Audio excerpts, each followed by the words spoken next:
This week on the Brody File, time for the midterm. Are Republicans in line for an A?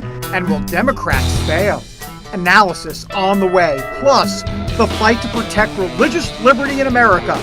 Talk with one of the country's top leaders. If you're a person of faith, you will be attacked.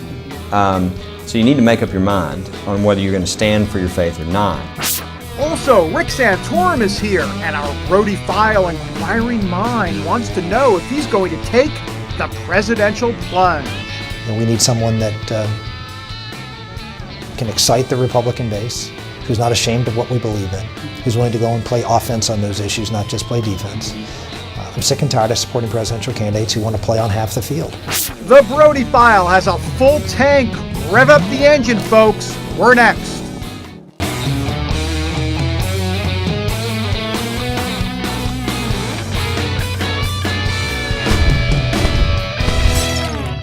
And welcome to the Brody File, everybody. Well, look, the midterm elections are here, and the Brody File is really pumped up. I mean, we are so pumped up that we've been working out at the gym. I mean, that is how, look at me, that's how excited we are about these midterm elections. Actually, you know who's pumped up? The GOP, that's right.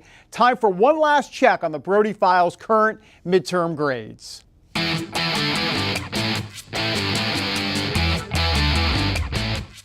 All right, let's check the big map because, look, it's all about control of the Senate. The GOP needs 6 seats to wrestle control away from the Dems. And here are the key 9 toss-up states to watch on election night. We've got New Hampshire, Kentucky, Iowa, North Carolina, Arkansas, Louisiana, Georgia, Kansas, and Colorado. You know, if the GOP starts to sweep many of those, then watch out. The GOP is going to be catching a wave on election night. Now, the Brody File is really watching Iowa. Republican Joni Ernst is in a position to steal a Senate seat from Democrats out there. She's in a neck-and-neck battle against Democrat Bruce Braley. Braley was the favorite going in, but Ernst, who's a farmer, has used clever advertising to make it a race. I'm Joni Ernst. I grew up castrating hogs on an Iowa farm. So when I get to Washington, I'll know how to cut pork. I'm Joni Ernst, and I approve this message because Washington's full of big spenders. Let's make them squeal. Let's make them squeal. I love that. It's going to be a great race in Iowa and also so many different states on election night. So time to break it all down. Yes, a Brody File commentary.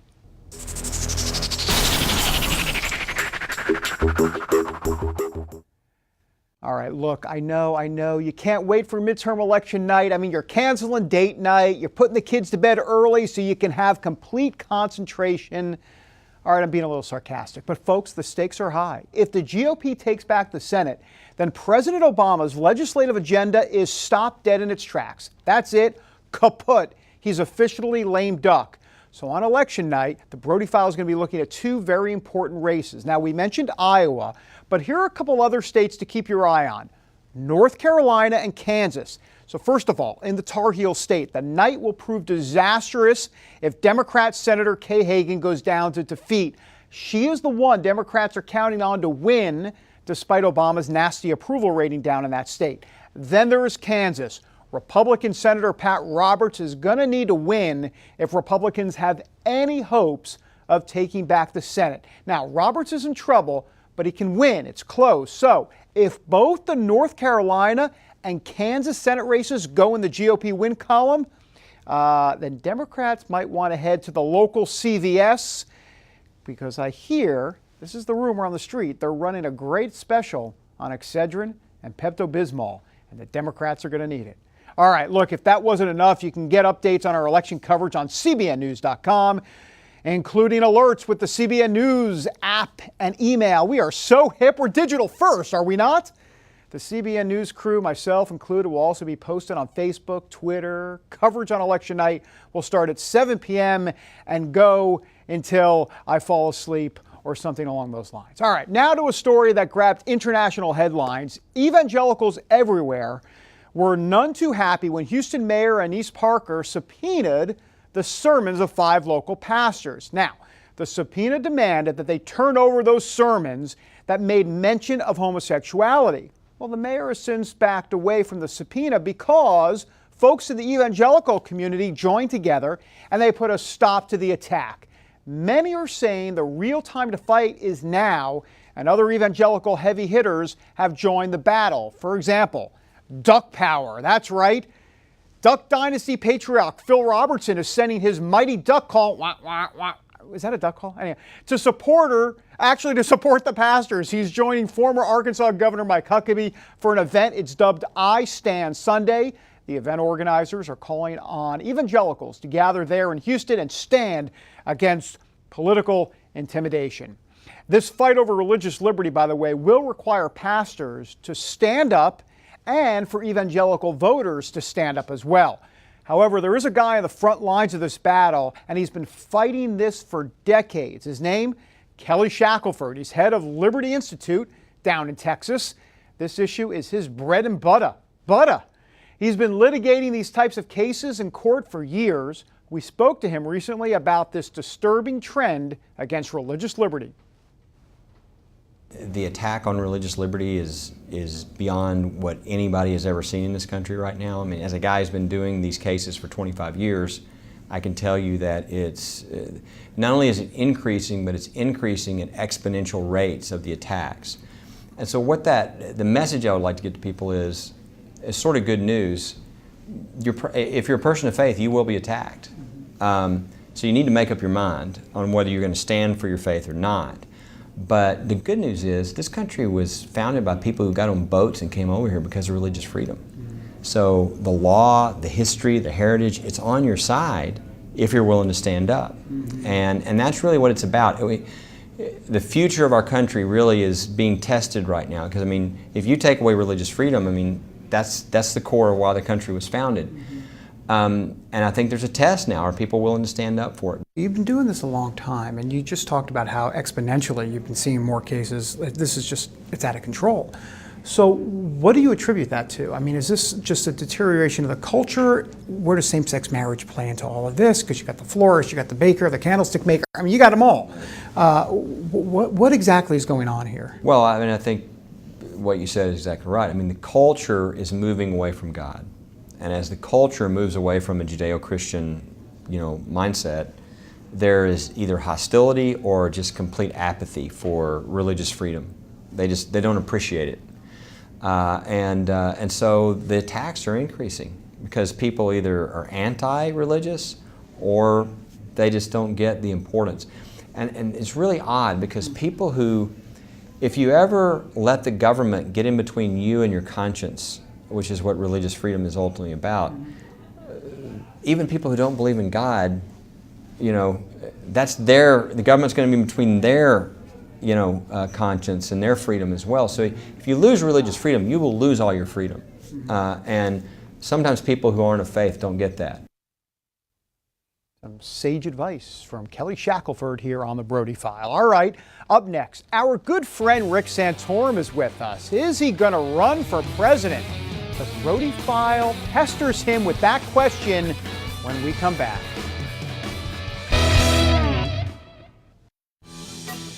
All right, welcome back, everybody. So the fight for religious freedom is making a move to the big screen. Rick Santorum's Echo Light Studios has produced a documentary, and it highlights the battle for religious freedom. It covers everything from bakers being forced to create wedding cakes for same-sex couples to the debacle over Hobby Lobby and Obamacare. The film features a who's who of evangelical heavy hitters, including Kelly Shackelford, we saw him earlier in the show, Mike Huckabee, Eric Metaxas, and Russell Moore. It's titled One Generation Away, The Erosion of Religious Liberty, and here is a clip. Freedom is never more than one generation away from extinction. The only way they can inherit the freedom we have known is if we fight for it, protect it, defend it, and then hand it to them with the well-taught lessons of how they in their lifetime must do the same. Mount Soledad has always been a focal point for the city of San Diego. It's probably one of the most beautiful memorials we have in this country. It's been there for a long time until it was attacked by the ACLU, saying you can't have this memorial up here, it's federal land. Think of the precedent that sets. And I'm wondering, when is the lawsuit going to happen that will force us to go to Arlington Cemetery and take down every cross in Arlington. What do you do with the crosses and stars of David and religious symbols that are in every community of every state of this country? It is not the government's job to determine which symbols of faith are appropriate and proper, and the Constitution expressly forbids Congress from getting involved, making a law that would be an impediment to anybody's expression. That is chilling stuff. And by the way, look at that production quality. I mean, evangelicals, we make good movies. Look at that. Look, no doubt the, Santorum has his hand in everything these days. I mean, he's making movies, he's making speeches, and maybe even making a move for the White House in 2016. That is something I asked him about during a recent interview. Have a look. There are a lot of people who want you to run for president, you know. So, you going to give me a nugget or anything? I mean, can you give me some? What's been going on? I'm a nugget? Yeah, I'm very serious about looking at it. Traveling, getting a lot of encouragement. You know, we have an organization called Patriot Voices, which we're encouraging people to sign up to, and particularly in the early primary states, to show their support. And we're obviously right now looking for folks who might be interested in financially helping us. And we're going to read the tea leaves as much as anybody else and see whether there's an opportunity for us. I think after 2 terms of an inexperienced stargazer of you know, is disconnected to reality on national security, that having someone with substantial national security experience who views the world in very clear and realistic terms, and who has been on target on a lot of these issues for a lot of years, is something that I think recommends me. And having gone through the experience, been through the mill, been vetted, every crazy thing I've ever said in my life or done in my life, and everybody knows. And you know, we still won 11 states. Right. And so I feel like you know, we need someone that can excite the Republican base, who's not ashamed of what we believe in, who's willing to go and play offense on those issues, not just play defense. I'm sick and tired of supporting presidential candidates who want to play on half the field. You know, I don't want to play half-court basketball. I want to play full court. I want them to have to play defense. I don't want to just play defense and try to keep them off the scoreboard. I want to go and try to score. And that means you got to play with all the tools in your shed, and you got to believe those. And we have to stop nominating Republican candidates who don't believe what the Republican Party says they believe in. And I think once you do that, you'd be surprised how many people show up on election day, and how many people are looking for authenticity, even though they may not agree with you.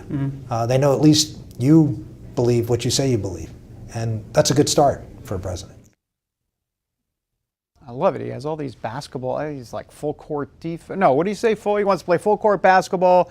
He doesn't want to play defense. He's got a lot of tools in the shed.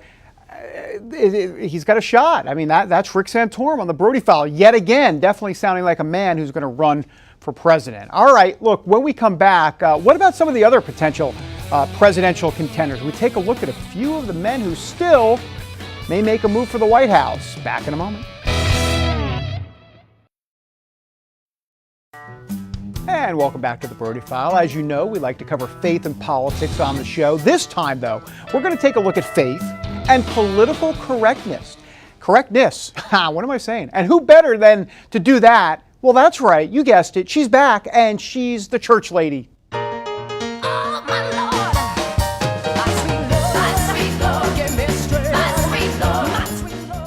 Well, thanks, David. I want to talk to you about Halloween, or as some Christians like to call it, Harvest Day.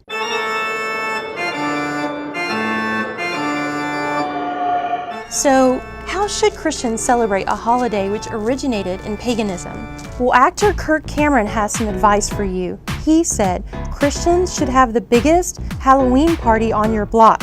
Halloween gives you a great opportunity to show how Christians celebrate the day that death was defeated, and you can give them gospel tracts and tell the story of how every ghost, goblin, witch, and demon was trounced the day Jesus rose from the grave. So what do you think? Well, however you decide to celebrate Halloween, just remember, you have the perfect opportunity to tell others about the love of Jesus. You can also check with local churches to see what they're doing. Some have harvest parties. My church is doing what they call a trunk or treat, The kids get dressed up, play games, win prizes, and of course, there's plenty of candy to go around. Dentists probably get lots of business this time of year. David, I'm not sure how you're celebrating Halloween this year, but please don't eat too much candy. We've got a busy week ahead next week with midterm elections. Well, that's all for the church lady for now. Back to you.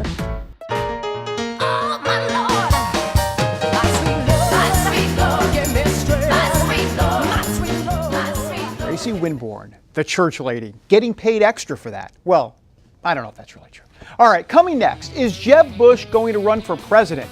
Will the Tea Party have a coronary if he does? That story when we come back. And welcome back to the Brody File. You know, we hear a lot about how Rand Paul and Ted Cruz are shaking up the GOP. And they are both causing plenty of 2016 presidential buzz, and we sure have heard plenty from them right here on the Brody File. We seem to talk to them all the time. But what about the so-called GOP mainstream establishment picks for president? It's definitely not Cruz, definitely not Rand Paul. Instead, the guy they're really intrigued with is Jeb Bush. Yes, that's right, another Bush. Sorry, liberals. There are reports out now that seem to indicate that the younger Bush will jump into the 2016 presidential fray. His son George P., not George W., hinted at all of this recently, so it is looking a bit more plausible. GOP mainstream conservatives love him because he's smart, he's measured, and they think he can actually win a general election. Of course, if Jeb Bush gets into the race, he's going to be putting out Tea Party fire after Tea Party fire, whether it's taxes, Common Core, immigration. He's got a lot of holes in the boat. He'll definitely be taking on water. But can constitutional conservatives sink him? That remains to be seen. Now, another guy who GOP mainstream establishment folks love is Chris Christie. They think he also has general election appeal. The Brody File got a glimpse of how he might position himself in a national campaign when we actually spoke to him earlier this year at CPAC. So time now to dip into the Brody File video vault for this instant classic.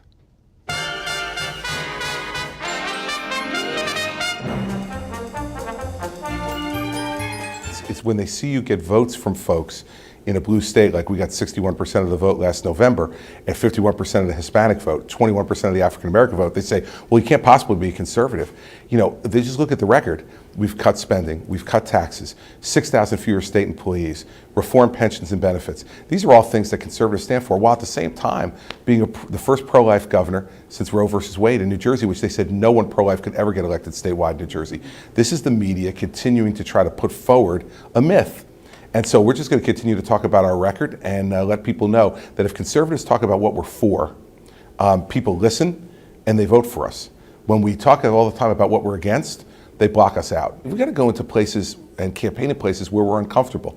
We can't just keep going to the Chamber of Commerce luncheons, and we can't just keep coming to CPAC. We've got to go into Latino neighborhoods. We have to go into African American neighborhoods.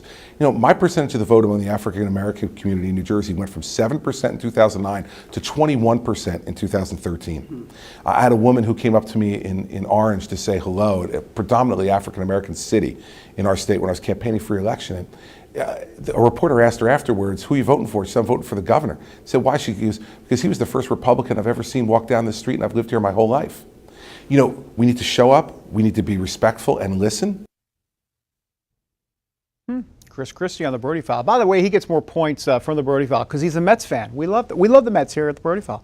All right, right now, by the way, that governor, Chris Christie, has his hands full with the Ebola crisis. He is taking some criticism from federal officials because he's sticking by his insistence that healthcare workers like American nurse Casey Hickox, there, did I say it right?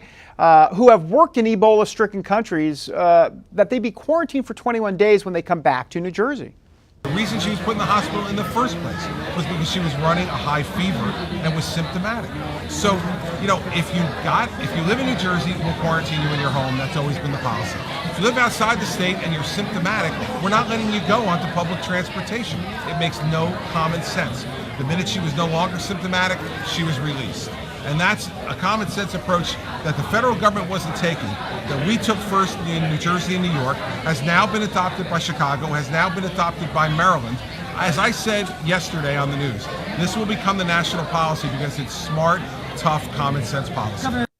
Look, it's not surprising that Chris Christie is true to form here. He's sticking to his guns. I mean, that is his signature move. And by the way, when Hickox complained that her civil rights were being violated because of this quarantine, Christie's response was, sue me. Love it. All right, speaking of Ebola, we're back next with our Oy Vey moment of the week that will have you downright sick to your stomach. And welcome back to the show, everybody. All right, so this next story made us shake our head and say, oh my goodness, you didn't just do that, did you? But alas, it did happen, and it's our Oy Vey moment of the week. So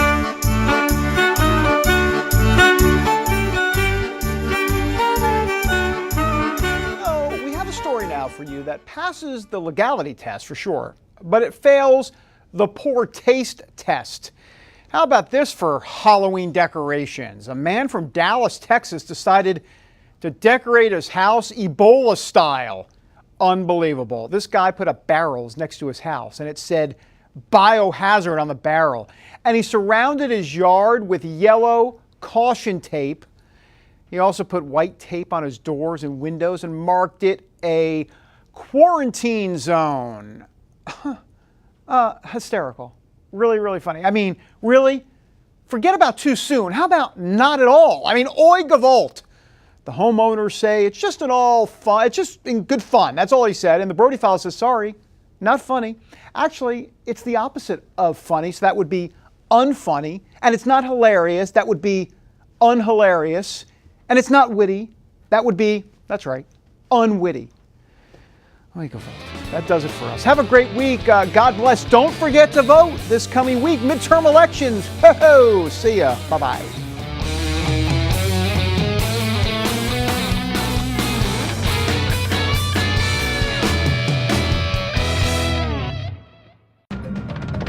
They're the original Islamic terrorist group. They spawned Al-Qaeda and Hamas. They're America's next great enemy, and they're in your backyard.